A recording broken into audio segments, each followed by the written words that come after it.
Bismillah ar-Rahman ar-Rahim. Alhamdulillah Rabbil Alameen. Salatu wassalamu ala Rasulillah wa ala alihi wa sahbihi ajma'in. Amma ba'd. Assalamu alaikum wa rahmatullahi ta'ala wa barakatuh. Inshallah, everyone can hear me well, see. Uh, we're live, bidnillahi ta'ala.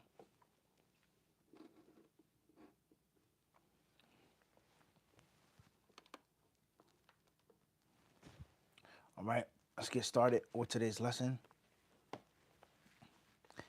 As the title clearly states, we will be continuing our discussion on the matters, issues, and affairs pertaining to marriage,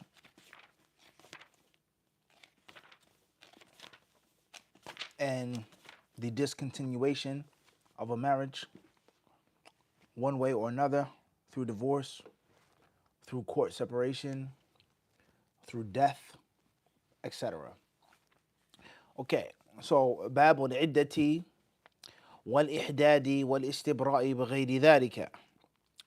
As we have simplified and explained, and we'll do it once more, we're in Kitab Raj'ah, the book pertaining to the rulings of how and when a man takes his wife back from a divorce, if he chooses to do so, if she chooses to do so, etc. How long does a woman wait before she is allowed to remarry? What happens if a woman is pregnant from a previous marriage? And what happens if a woman becomes a widow? How long is she allowed to mourn for her husband? How long does she have to wait before she's allowed to remarry? And what happens if she's a pregnant widow? Okay? We have explained and simplified all of that in the previous classes, and we will be continuing in this class with the reading, explanation, and commentary upon the fourth hadith of the chapter. Bi'idhnillahi ta'ala. Okay. So the author, Al-Hafidh bin Hajar, may Allah have mercy upon him, he states, وعن أم عطية أن رسول الله صلى الله عليه وسلم قال لا تحد امرأة على ميت فوق ثلاث إلا على زوج 4 أشهر وعشرا ولا تلبس ثوبا مسبوغا إلا ثوب عصب ولا تكتحل ولا تمس طيبا إلا إذا طهرت نبذة من قسط أو أظفار متفق عليه. وهذا لفظ مسلم ولأبي داود والنسائي من الزيادة ولا تختطب وللنسائي ولا تمتشط. Hadith states,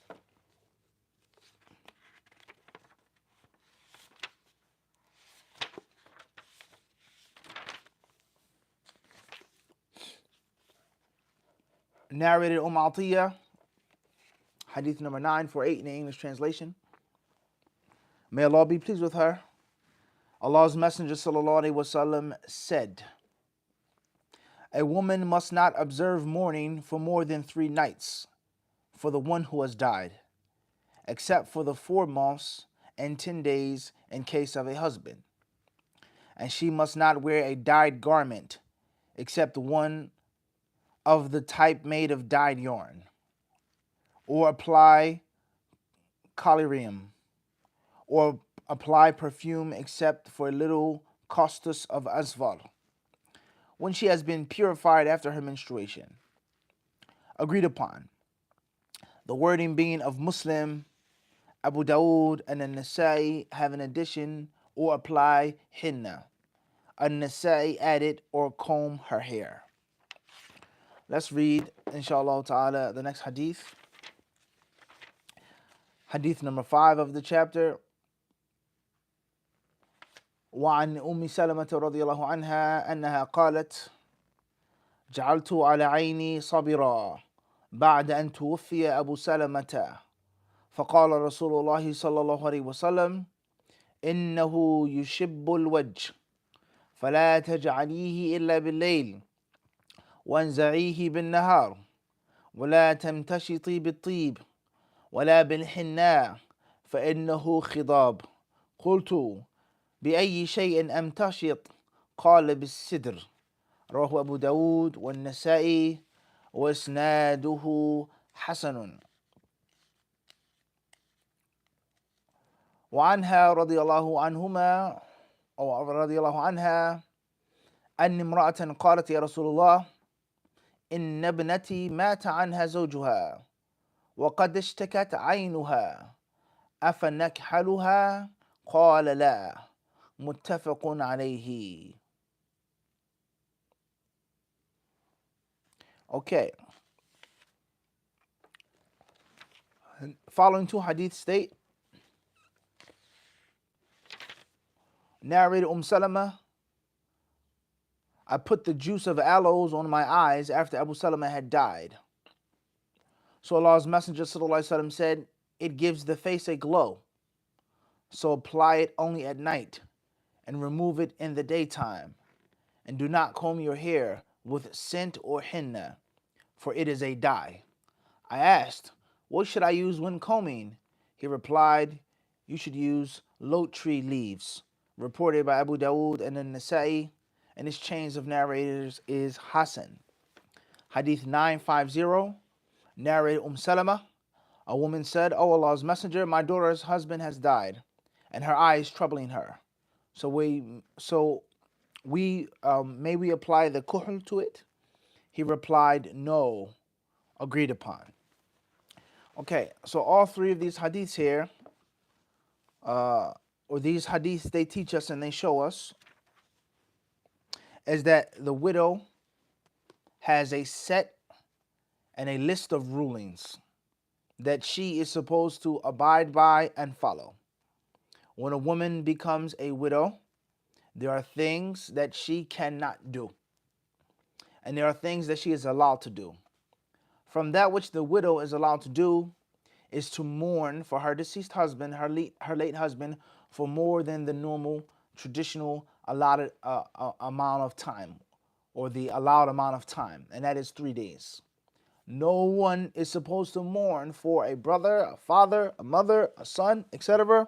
for more than 3 days. And what's meant by that is the specific type of mourning in which the special rulings are applied, as we have read with regards to dress, with regards to perfume, with regards to adornment.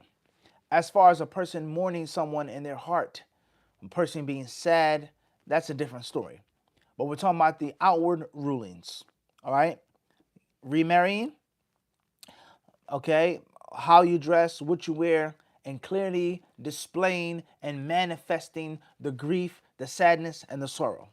All right, that's what's meant by that. But obviously, your father or your mother could die 10 years ago, and you may still mourn them, meaning you still feel sadness in your heart.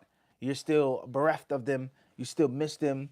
You still think about their legacy, what they did for you, what they taught you, so on and so forth. Everybody clear on this, inshallah ta'ala? Okay, all right, let's move forward. So the first hadith is narrated by Atiyah radiallahu ta'ala anha. And of course, to understand these hadiths, we have to understand culture. And we have to understand medicine. And we have to understand technology. And we have to understand the availability of different products and services in the time of the Messenger of Allah and the Sahaba. To simplify things, a woman isn't to put on perfume. She's not to spray. She's not to put on different types of makeup. She's not to put on her fancy clothes, her fine clothes, her appealing, attractive clothes that she would wear during the time of her mourning, her 4 months and 10 days, even down to the combing of her hair.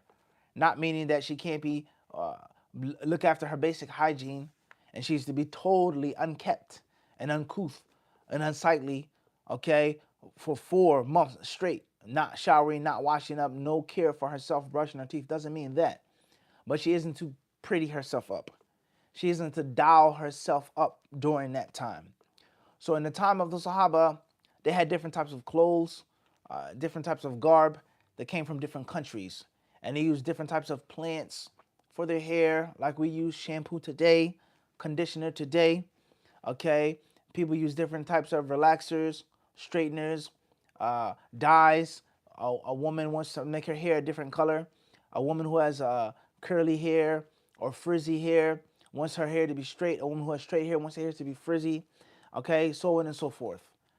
When you go to the beauty aisle at the supermarket or wherever you shop at, Whole Foods or Trader Joe's, Target or Walmart or the corner store, the poppy store, the deli, the bodega, right?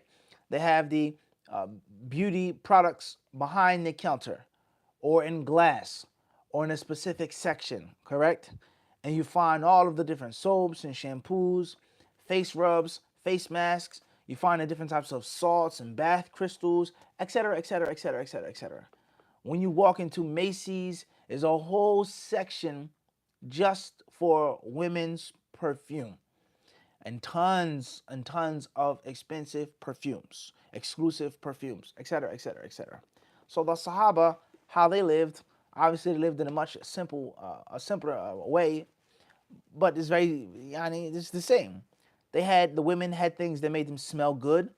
They had things that gave their skin a tinge or a color or brightness or a glow or redness, whatever the case may be. They had things that made their skin darker, like henna, dyeing the skin, so on and so forth. So the women, they looked after themselves during those times. They beautified themselves during those times. They put things on their eyes, their hair, their body, etc. It's no different today. All right, so that's the gist. That's the gist of those rulings with regards to mourning and adorning yourself and wearing these types of clothes, these types of dyes, so on and so forth. All right, khairan inshallah ta'ala. As-Sanani rahimahullah ta'ala, he says, وعن أم عطية اسمها نسيبة بضم النون وفتح السين المهملة صحابية لها أحاديث في كتب الحديث. So Atiyah's name is Nusayba, not with a sad, but with a sin, Nusayba. Okay? And she's a well-known female companion who narrated many hadiths and a well-known canons of hadith, kutub al-hadith. All right? أن رسول الله صلى الله عليه وسلم قال لا تحد بضم حرف المضارعة وكسر الحاء المهملة ويجوز ضم الدال على أن لا نافية وجزمها على أنها نهي يعني لا تحد أو لا وهكذا تحد. قال امرأة على ميت لا تحد ولا تحد امرأة على ميت فوق 3 إلا على زوج 4 أشهر وعشرا ولا تلبس ثوبا مسبوغا إلا ثوب عصب بفتح العين المهملة وسكون الصاد المهملة فباء موحدة في النهاية أنها برود يمنية يعصب غزلها أي يجمع ويشد ثم يسبغ وينشر فيبقى موشى لبقاء ما عصب من أبيض لم يأخذه السبغ. All right, the different types of a Yemeni cloak or garb that had different colors, different styles, different patterns. All right, how people made clothes, carpets, and things like that back in those days. Okay, As-Sanani, he says here, he says الحديث فيه مسائل.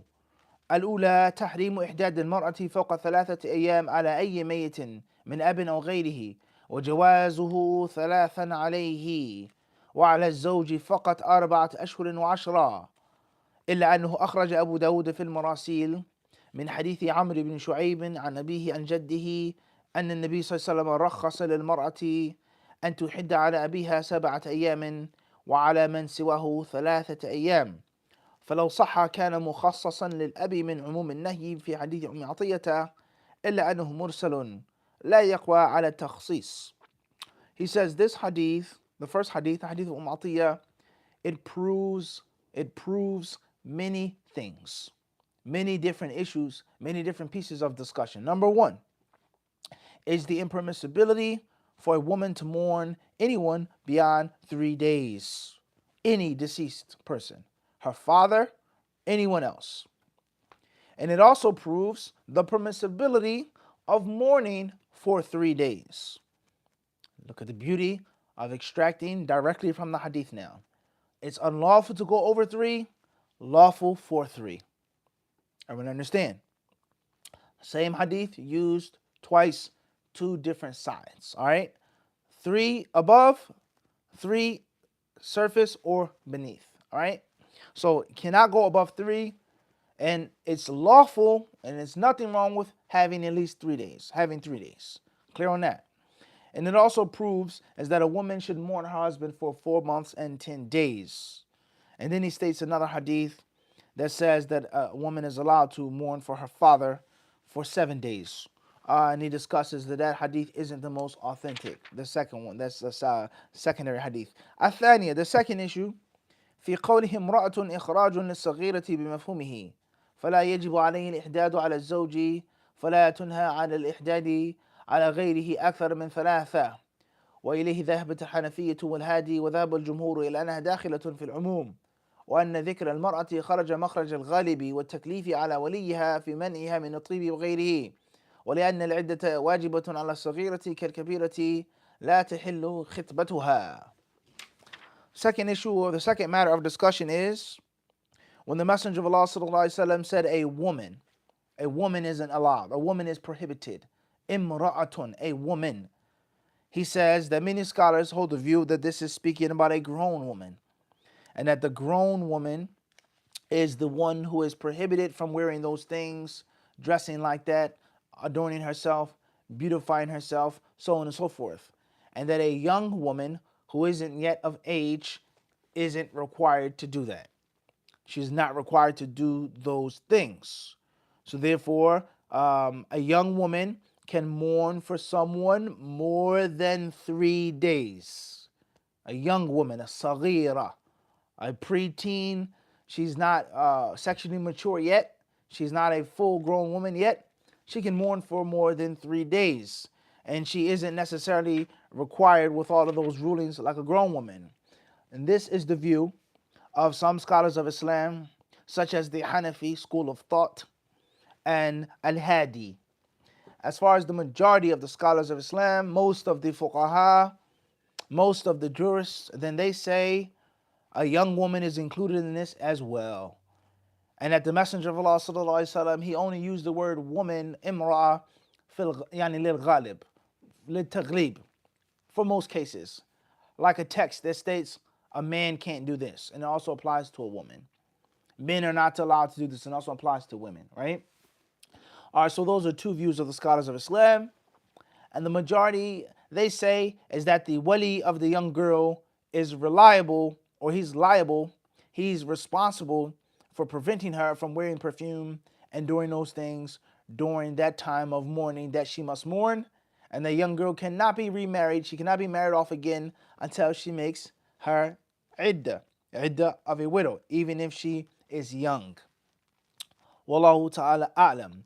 Number 3, الثالثة في قوله على ميت دليل على أنه لا إحداد على المطلقة فإن كان رجعيا فبإجماع وإن كان بائنا فذهب الجمهور إلى أنه لا إحداد عليها وقول الهادي والشافعي ومالك ورواية عن أحمد لظاهر قوله على ميت وإن كان مفهوما فإنه يؤيد أن الإحداد شرع لقطع ما يدعو إلى الجماع وكان هذا في حق المتوفى عنها لتعذر رجوعها إلى الزوج. وأما المطلقة بائنا فإنه يصح أن تعود مع زوجها بعقد إذا لم يكن مثلثا. وذهب آخرون منهم علي وزيد بن علي وأبو حنيفة وأصحابه إلى وجوب الإحداد على المطلقة بائنا قياسا على المتوفى عنها إلى آخره. All right. The third issue is pertaining to a woman who is mourning someone who is deceased, and not ihdaad upon a woman who was divorced. All right, we'll skip that issue for now. The fourth issue, أنه لا دلالة في الحديث على وجوب الإحداد وإنما دل على حله على الزوج والميت وذهب إلى وجوب أكثر العلماء. The fourth issue is, does she have to mourn or not? We'll skip over that. Is it mandatory to mourn, or is it just lawful? المسألة الخامسة, the fifth issue, في قول 4 أشهر وعشرة, قيل الحكمة في التقدير بهذه المدة أن الولد يتكامل خلقه وينفخ فيه الروح بعد مضي 120 يوما, وهي زيادة على 4 أشهر من نقصان الأهلة, فجبر الكسر إلى العقد على طريق الاحتياطي, وذكر العشر مؤنثا باعتبار الليالي إلى آخره. Alright, خير إن شاء الله. Those are the main issues with regards to the hadith. We'll stop with regards to that discussion, not to get too technical. What's important is a woman washing up one thing and a woman putting on perfume as another thing. Of course, there are other issues with regards to going outside of the house, with regards to going outside at nighttime, with regards to when she's ready to remarry, so on and so forth. And perhaps bidnillahi ta'ala we'll mention them in another class. And Allah subhanahu wa ta'ala surely knows best. Wallahu ta'ala alam. We'll stop here. Jazakumullahu khairan.